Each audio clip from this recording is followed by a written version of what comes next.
Praise the lord. కీర్తనలు 2వ అధ్యాయము చదువుకుందాము. అన్యజనులు ఏలా అల్లరి రేపుచున్నారు, జనములు ఏలా వ్యర్థమైన దానిని తలంచుచున్నవి. మనము వరి కట్లు తెంపుదము రండి, వరి పాశములను మన యుద్ధ నుండి పారవేయుదము రండి అని చెప్పుకొనుచు భూరాజులు యెహోవాకును ఆయన అభిషక్తునికిని విరోధముగా నిలువబడుచున్నారు. ఏలికలు ఏకీభవించి ఆలోచన చేయుచున్నారు. ఆకాశమందు ఆసీనుడగువాడు నవ్వుచున్నాడు. ప్రభువు వారిని చూచి అపహసించుచున్నాడు. ఆయన ఉగ్రుడై వారితో పలుకును.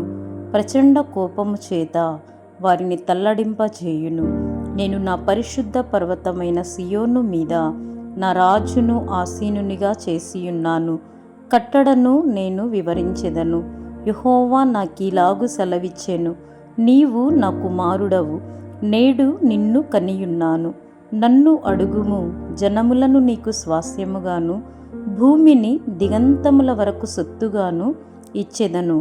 ఇనుప దండముతో నీవు వారిని నలుగగొట్టెదవు. కుండను పగులగొట్టినట్టు వారిని ముక్క చెక్కలుగా పగులగొట్టెదవు.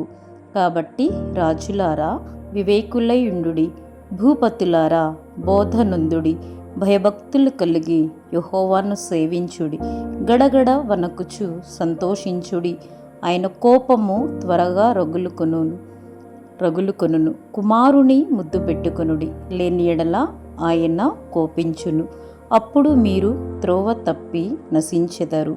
ఆయనను ఆశ్రయించు వారందరూ ధన్యులు. Amen. God bless you all.